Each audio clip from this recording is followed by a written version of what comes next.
Okay, I'm going to do like a little setup that'll go before the Okay. music. So let me think here. I don't usually do these off the top of my head, but you're easy. So, um, I am. okay, George Banks with Revel. I subscribed to your email newsletter.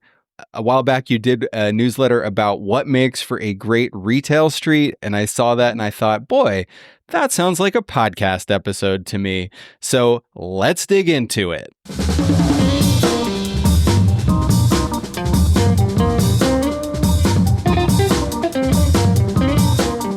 You're listening to Where We Buy. It's the show where we talk with retail experts and we visit the places where we buy. My name is James Cook. I research retail and real estate for JLL. Well, thanks for having me, James. My name is George Banks. My company is Revel. I have been a retail developer now for several decades. I'm in Atlanta, Georgia. And about 11 years ago, I built one of the first food halls in the country, and that set my path off on a different tangent. And since then, we've been building and helping folks build experience-based retail around the country.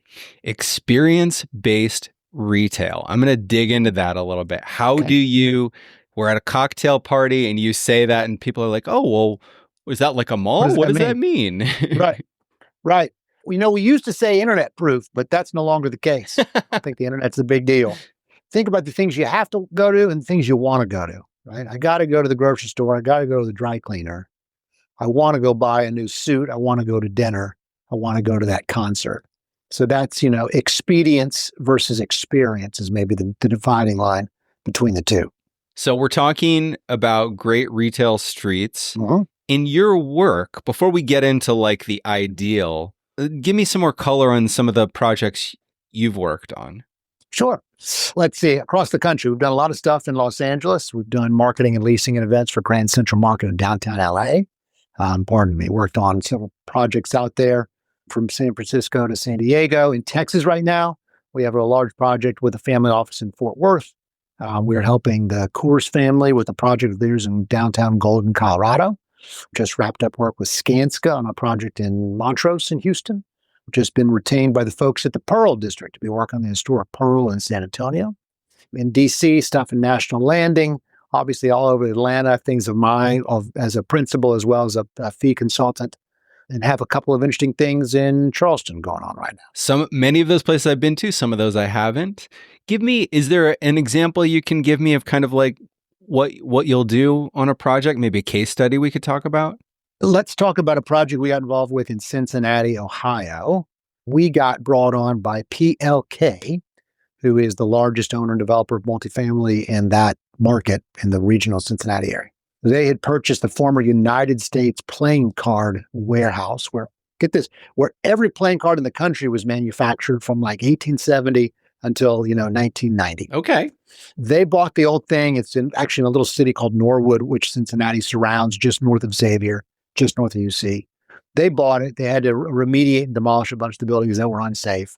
Came back, and their plan was a multi-phased, majority mixed apartment project, right? At the end of the day, it'll be 2,000 apartments, several hundred townhomes, office, hotel, and retail. And they asked us to come in initially and do strategy. How much retail, where, what, when, why, how, all those big sort of retail questions, which we helped them decide on, walked them through the process. They had an original cafeteria from 1907 that we decided to turn into a food hall. So we do a lot of things, but food hall is a piece of that. So it had a food hall. Ended up helping them on some of the leasing, brought the first Ginny's ice cream to Cincinnati. Ginny's never been to Cincy. And then helped them with all the over retail planning, development, branding, marketing, did all the development work alongside them really as their assistant developer on the food hall, helped them lease that. And then we've got an operations group. So we run bars and restaurants and cafes and food halls on behalf of clients. And now we run the food hall called the Gather Hall there at the Factory 52 is the name of the project. So that's a good example of sort of the entire gamut of services that we provide. Okay, so I know I said we're going to talk about streets, but I want to dig into food halls now because I forgot we've got a food hall expert here. We can't get away from them. Yeah. So like big picture, what makes for a successful food hall? I've seen so many unsuccessful ones. How do you distinguish? So what it turns out? A food hall is a mall of food. And in the same way, we as a country built way too many enclosed malls. We as a country have built way too many food halls. So we got too many of them. Half of them need to go away. Another half of them need to get converted into some other food hall use. Third of them. And then we'll have a few hundred left, right? When we built Krog Street Market in Atlanta in 2014, we were the first food hall. Now there are 137. Most food halls are poorly planned, poorly designed, poorly leased, and poorly run. I just don't know what to tell you. What is it that you try to do differently? I mean, well, for one thing is Sure. I always for me, I'm always like, man, this is in the wrong spot. That's one I hear the most. You can't fix that one. Like, right? I'll walk into a place and be like, this place is dead except for like Saturdays. And that doesn't work, right? Yeah. It's if your food hall will make it on Saturday, anyone will take a trip. The question is somebody coming for Tuesday lunch or Wednesday happy hour, right? Or Thursday breakfast? That's where you maximize revenues of a food hall. So a place that will get residents and office workers and visitor tourists, you got to have all three if you're going to maximize. And if you think about the really great food halls in the country, Grand Central Market, we've been lucky to be involved with in LA, Krog Street Market in Atlanta, right? Now we're running the Sterling Food Hall in Chicago. Used to be Revival, and that's a good example of not having residents, but visitors and day office workers. You have all those three pieces, and every time you see one that stinks, it's in a location with zero to none of them. I think a lot of developers assume that, I built it, everyone will come. Look at my thumbs up. And then they're in low traffic locations with low traffic people. If you don't have 500,000 people visiting your food hall every year, you're going to lose money. Period. There's a fixed number that costs to run a food hall.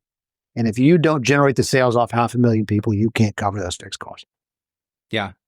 I don't want to get too far deep, but I have one more question. Yeah, the food halls that you operate, do they use like a common kitchen, or does each vendor have its own?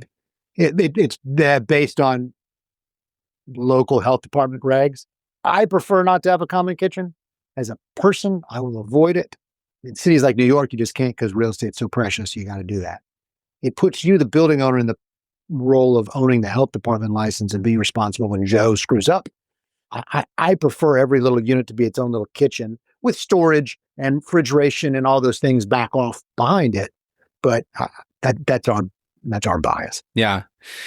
Yeah, I often feel like there is a certain type of food hall where each vendor is very anonymous and it doesn't feel distinguished, which I know is more expensive to distinguish that. And suddenly now you got to make more money to make up for that. Like, I understand the economics behind it. Yeah, no, absolutely. It's like burger with a lowercase b is the name of the tenant. Like, okay, let's go get burger. Whatever. All right, it needs to have some heft and some feel. Absolutely. Yeah. Okay. Well, I think there's certainly some overlap here between what makes a great on the streets. Yeah. What makes a great food hall? What makes a great retail street?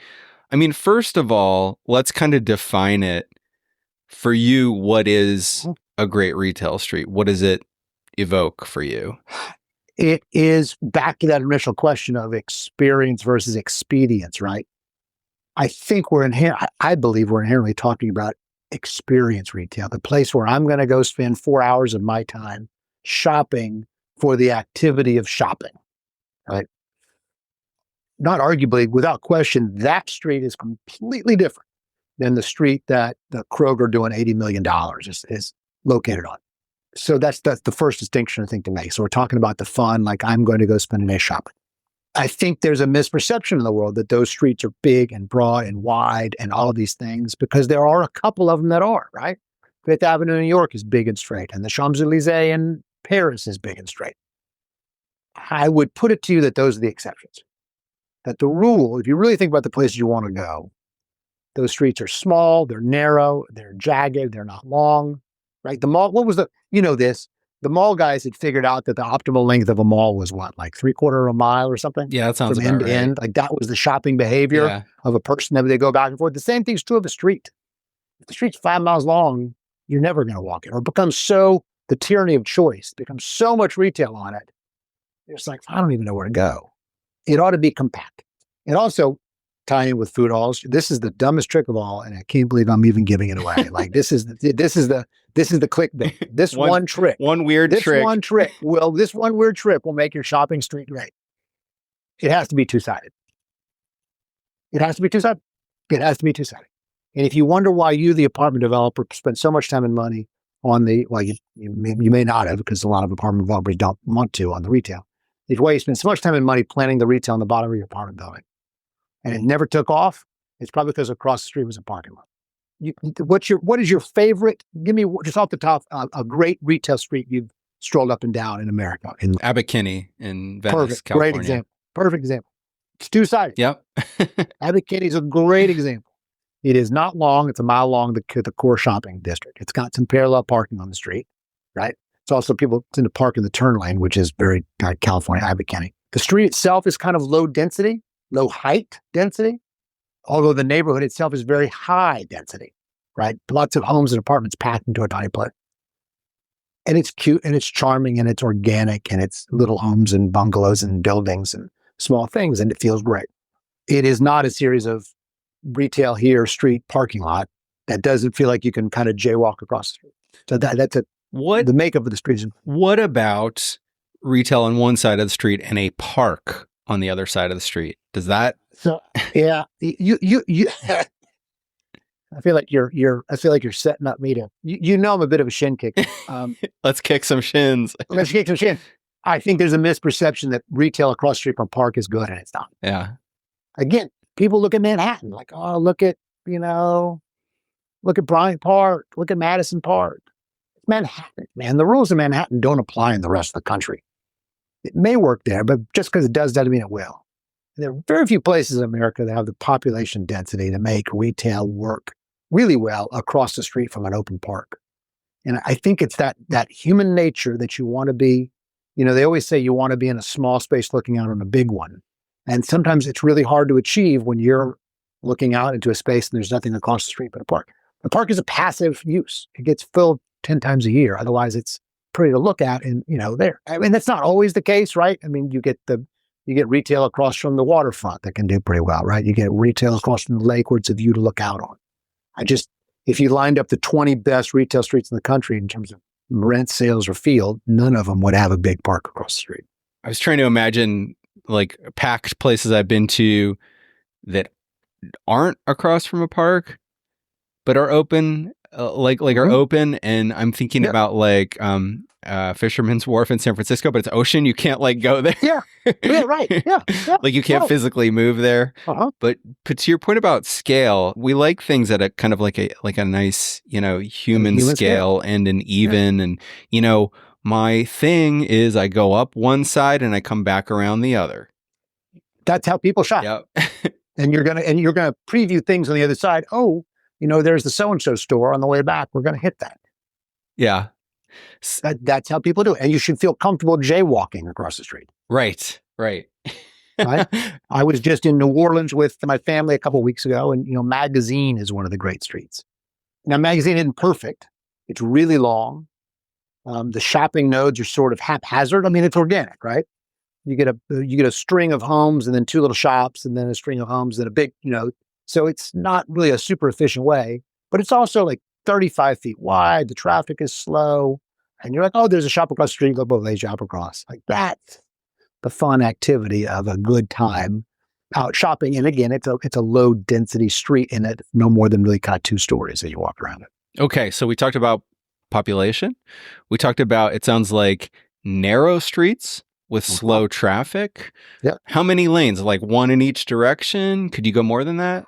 I think perfect is 3. I think 1 in each direction and a turn lane, which is medianed, right? You get an Abbot Kinney, you park in it because why not?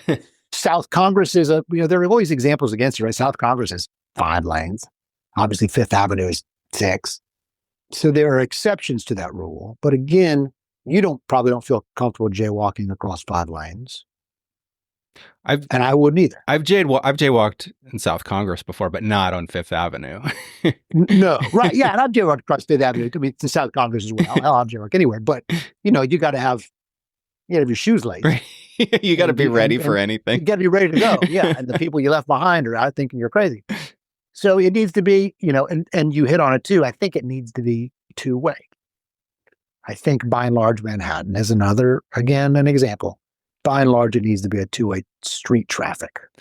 Right. Okay, so we'll take a detour here for a second. Okay. It was very popular a few decades ago to do what they call pedestrianize a street, Yeah. where let's take a street and cut off the traffic to cars, so it's just for people, and it's going to become an outdoor mall. So what do you think of that?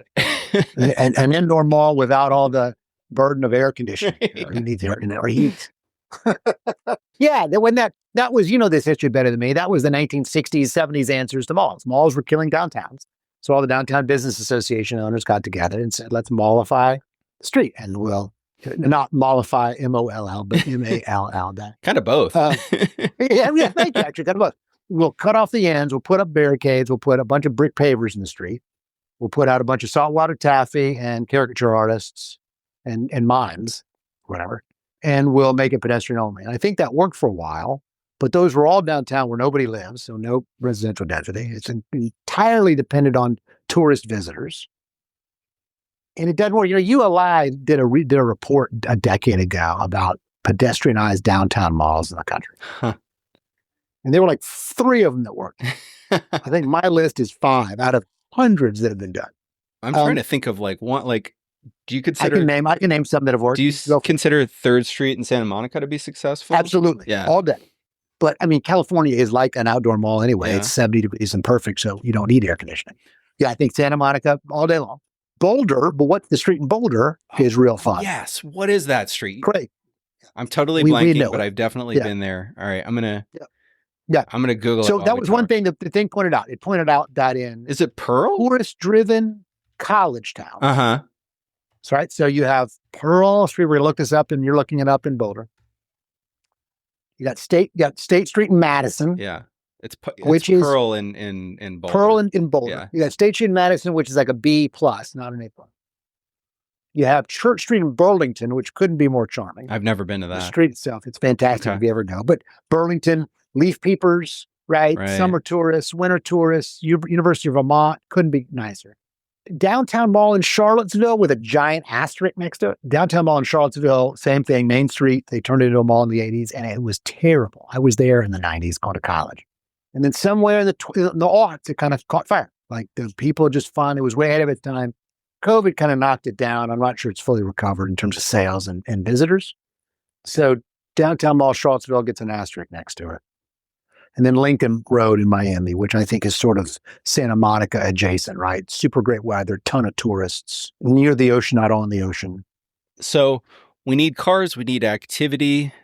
I've never been to a great street that had good parking. Those are... That had good amount, like ample parking. Like I felt it was easy to park. I think you need some. Yeah. Right. I think street parking shows the customer, and look, we're in America, everyone's driving. No one's walking or taking the train. I think street side parking implies this is a place of commerce, right? In the same way that a table with an umbrella says this is a restaurant. Mm-hmm. I think a row of buildings that are not homes with angle or parallel parking in front says, oh, this is a business place. I should stop here. I think they slow down car traffic on the road. I think they insulate the pedestrian from cars, which feels nice, right? So that people aren't zooming right past you. Like you get on Fifth Avenue when the cars are actually moving. I think that old idea of like, oh, a little bit of teaser parking, I'm going to go, I can find a space on the street. And even if I don't, I'm here. Now I'll commit and I'll go to a deck or a lot behind you. I think most cities and most private developers don't charge nearly enough for that parking. It's the most valuable real estate in the property. You should be charging $10 an hour for curbside parking, 20, 30, whatever. There's no price too high. If you don't want to pay it, go park in the deck for cheap, right? But there should always be street spaces available. And so you got to charge high enough to make that happen, and nobody does that. I like angled parking. Angled parking to me says small town America. I'm going to, pull in an angle and go get a hot dog and a haircut. Like that to me just feels, right? I mean, it does. It feels Americana in a way that we're not trying to be Europe. South Congress with the reversed angles is a little hard to get used to if you don't know how to do it. I'm trying to You got to go that. and back your space. Oh, okay. The idea is it's safer to pull out because you're looking head first as opposed to sticking your butt out into traffic and getting killed. I think angled parking is undefeated, but a lot of municipalities won't let you do it. It also widens the street a little bit. If you ever go to Dallas, there's an old shopping center called Snyder Plaza, and it's totally haphazard. But they got angled parking everywhere. I mean, the curb stops are so old you can't even read like the 1 hour only parking sign. But it's really charming and great.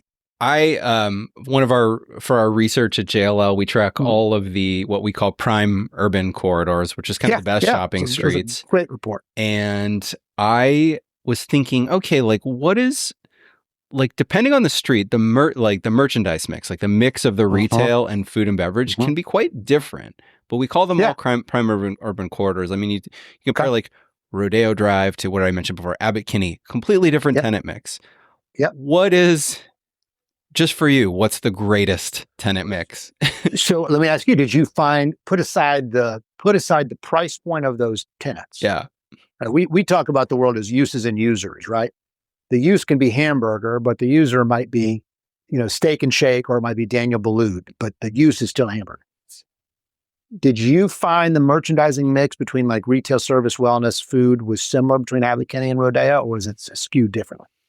Oh, that's a good question, because we really only, like for that report, I'm tracking the rents. What are the current prime rents? And then I'm tracking what are the new tenants that are moving in and what tenants are moving out. But I don't think I've ever done an analysis of the full mix. Let me just think out loud for a second. Rodeo, it's mostly apparel. And then there's jewelry, soft goods, right? And then there are restaurants. There's more. Abbot Kinney probably has more like bars and coffee shops and. Probably, but a lot of apparel, at least it used to. It feels like it's been struggling recently. Yeah, definitely still apparel too. Yeah. I mean, they're similar. You're right. It's similar types, just different. I would bet this is. Can I hire JLL to do a report? Sure. I would love to see a report on the merchandising mixes of those streets, and I wouldn't care about the square feet, because here's another controversial one. I don't think customers understand square feet. I think they only comprehend number of stores. And we all know this intuitively. If I said, here's 10,000 feet of retail, and you said, okay, I'm going to do one 10,000 foot retailer, I'm going to do 10 1,000 feet retailers. We all know that the second one is much more interesting as a place than the first. But I also don't think the patron understands that the store is 5,000 feet or 500 feet. It's a place to go look at. Right. I bet you the merchandising is pretty standard across that. We used to say that the optimal, if you were going to make a really great sort of Marin County Mart, you'd want a third food, a third retail, and a third service wellness. That's kind of dumb math, but I think that's kind of the right mix. I think you're seeing a lot of restaurants close because in the last 5 years, we've gone to 65%, which is just difficult to maintain the people eating out, especially the weird environmental things we have going on. Yeah, I mean, that's a great point. I mean, there's been a big push for at least a decade of like, hey, we need more F&B in our retail centers, and it sounds like we've gone too far. I think we have. I think you're seeing in Atlanta, 14th Street, or Howell Mill rather, in Atlanta. I wouldn't call it a great shopping street as a physical street for a lot of weird limitations that the street itself has, but it certainly is one of our highest rent districts. West Midtown in Atlanta along Howell Mill. 30 restaurants have closed in the last 15 months. Wow. I did not know that. An absurd number. Wow. Yeah, huge. And well-known names, people who are really good at their jobs, have closed on that street. And I think it's a lot of, it's always like Murder on the Orient Express. Especially everybody stabbed the victims. Everyone's got a hand in it. Spoiler alert. Yeah, sorry. Yeah, you haven't seen read the 80-year-old book. I mean, you gotta, at this point, it's been out for a while. How do you not know? Yeah, every single person stabbed the victim. Sorry. National Restaurateur saw local guys doing 1,200 a foot, and the envelope down there was too big. Yeah. Okay. So around the world, retail is quite different depending on what region you're in. We'll start with Europe. I mean, would you say I mean, there's a couple of differences, but are there any things that like we could take from Europe or Asia too and implement them here in the US? I think so. I think in America, we have to deal with the inevitable fact that we just aren't as dense. Yeah. And I cannot tell you how that impacts sales, right? If everyone has to drive there to go shop, that impacts how it lays out. That impacts where you put it. We just don't have the population density in this country to support that kind of dense urban retail. once you account for the lack of density that we have, then you've got to try to find the right streets and places that make it. And that's why you end up with master developers like Caruso having to make places like the Grove, which he had to start from scratch with a fake street, right? It's a pedestrian street, so we're talking pedestrian street. I said I was anti-pedestrian streets, but you know what we're really pro over here at Revel is pedestrian retail alleys. Okay. So If you can put off your car street a little side road that's 8 feet wide for people only and put little shops on it, we think that's the coolest thing in the world, like they do in Melbourne. So back to food halls. The reason why some food halls are good and some bad is some food courts and bad food halls are open kimono. Here are all the things to eat. You can stand in one place and see everything. Great ones are hidden nooks and crannies. Like, you ever go to Reading Terminal Market? I've been there 50 times in my life and still get lost. If there's not a decent chance you get lost, I think it's not a great shopping experience. Yeah, that's such a good point. I think of in Toronto, what is the name of there's a big, similar to Reading Terminal. Yes, there's a big market hall. I'm totally blanking on what it's called, but that's another one that it's kind of Byzantine, you're all over the place. You feel like you're discovering things. That's that sense Every of discovery. time you go, you feel like it's something new. Yeah. Speaking of Toronto, that is one of the North American markets where we have high density of people and restricted growth. Like, it's not like most of the US where you can just kind of build on in greenfield. And there, every shopping center now is now a target for mixed use redevelopment with residential. And so it can happen in North America. It's just the requires certain regulations to make that happen. It requires certain regulations and certain demand and land prices that just put it out. I mean, look, I'm in Atlanta. Atlanta is probably a pretty good proxy for any Sunbelt town. It is a town of single-family homes. Some are on 2 acres, some are on a half acre, or a third, but it's still that. And that is just not a dense urban environment upon which you can put a lot of people. And so you have to make a shopping district where you put a lot of parking decks that people can drive through to walk to if you're going to get the bodies through, but drive the rents and drive the sales. And then tourists are another piece of this. We were having this conversation. I can't remember. I was in Charlotte in December. I'm sitting there in South End Charlotte, which is, their big, fun high street, right? And 2 weeks before, I'd been in Nashville on 12th South. Both middle of the day, kind of off-peak shopping times. I was in both places on a Tuesday afternoon. South End Charlotte is tumbleweeds. So is most of America at that point in time, a Tuesday at 4 o'clock, 3 o'clock. But 12th South would have been rocking, people walking up and down the street. And the difference is tourists. Tourists have something to do. Tourists want to go shop. They want to walk around. You got to have tourists if you're going to get the big sales and the big rents. Abbott Kinney has it. Boston has it. Of course, New York has it, right? And Nashville now does, clearly. Yeah, that's a great point. It's like, where do you see the Wednesday afternoon day drinker, Well, right here. So when we get off, I'll be getting into a glass of wine. But yeah, right. Where do you see it? It's Ma and Pa from Iowa who went to Nashville for a 4-day trip, and there's nothing to do on Tuesday in their vacation. So let's go get a beer and have a long lunch and shop. Yeah. It's you and I, it's Americans in London. Oh, absolutely. Yeah. Yeah. I'm having a Bass ale at lunch. There's no period. There's not even a question I would. Okay. So one of the prime urban quarters that we track, which has pretty high rents, is Times Square in New York. Yes. Is Times Square a great retail street? Are we? So if great is defined as great rent, then without question, Times Square is great. It is. Yeah. So it's spectacle. Yeah, that's right. I've taken my kids. The retail. Yeah. So the retail there is big. It's bold. The tourists come, they spend, that makes jobs, that makes rents, that makes sales, taxes. That's a good thing to have. It's just if you live in New York City, you go to Times Square about zero. Right. Okay. So good point. We talk about this. You've got to have the right mix of locals and tourists. That district. That is 98% tourist. The only locals going is because their cousin from Kentucky said, I got to see it. We talked about width. We talked about density. We talked about you need cars, but they need to be slow. I mean, we mentioned Caruso. Do we want to dig a little bit more into creating a pedestrian street from scratch and how that, are you familiar? It works if you do it right. Yeah. So it's interesting because there's there's many of, what we will call a lifestyle center, but Mhm. few of them that are renowned like the Grove.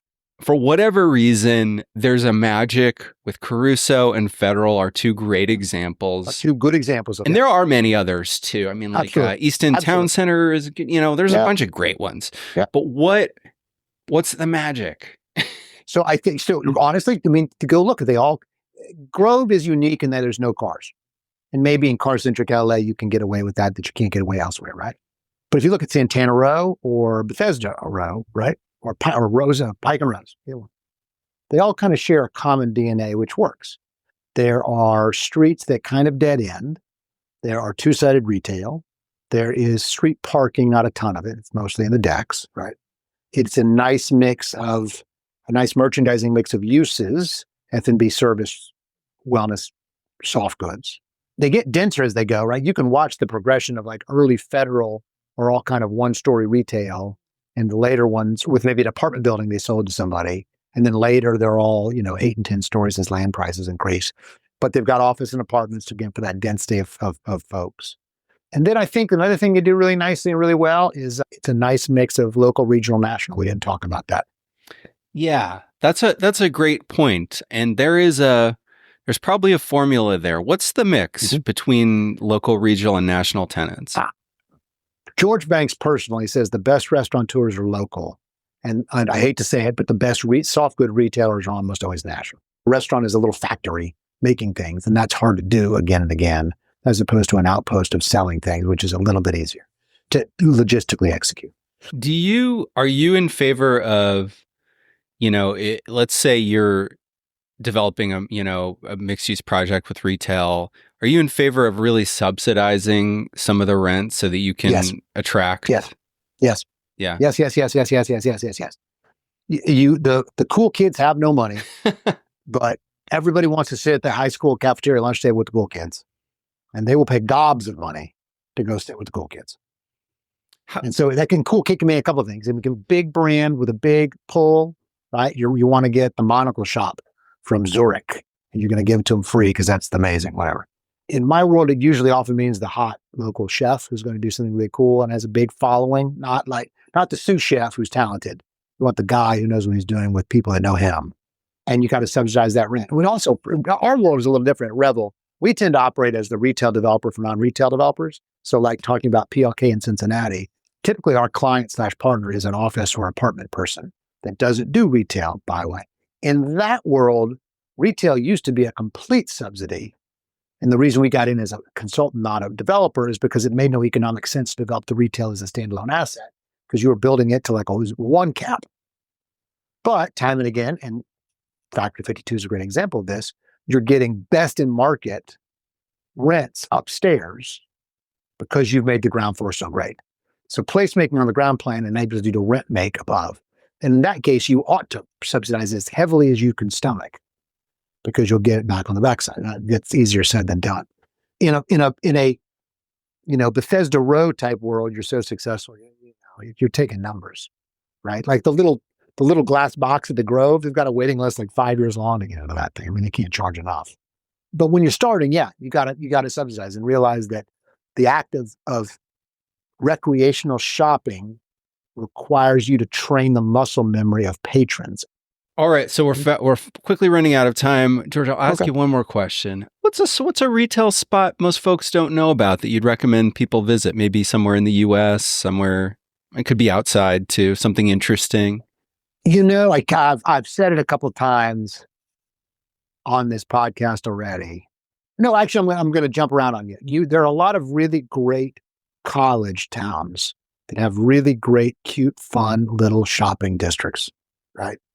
Madison, Wisconsin is impossibly charming if you go. Boulder, Colorado, big city, but really lots of fun and a great town.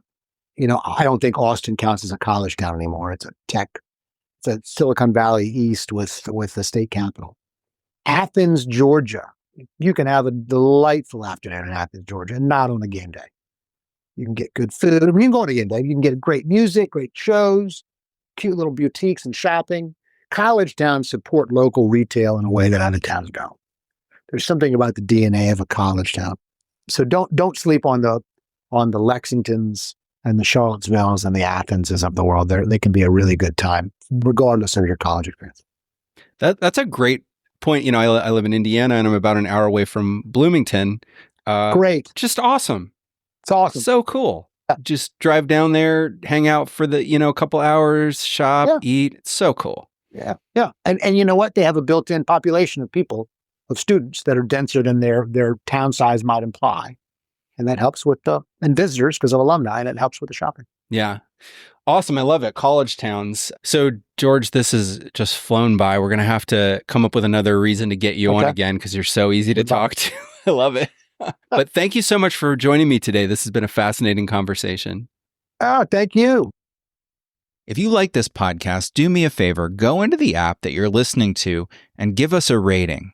Or even better, give us a little review. Write just a sentence about what you like about the show. You can subscribe to Where We Buy on the iPhone podcast app, on Spotify, or wherever you get your podcasts.